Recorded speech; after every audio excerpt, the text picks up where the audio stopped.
বক্তব্য রাখবেন ব্রাহ্মণবাড়িয়া ২ আসনে নির্বাচিত মাননীয় সদস্য রুমিন ফারহানা।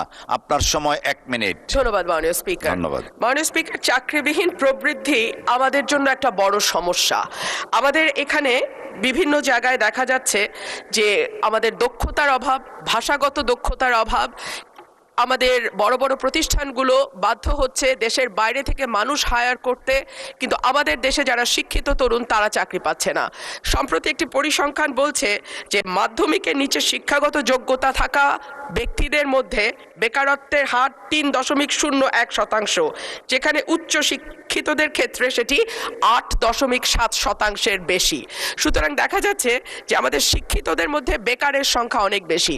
সেই জায়গায় আমরা যদি কারিগরি শিক্ষা প্রতিষ্ঠান বাড়াতে পারি, এবং আমি সেই কারণে আমার উপজেলা সরাইলে একটি কারিগরি বিশ্ববিদ্যালয় স্থাপনের জন্য অনুরোধ জানাচ্ছি।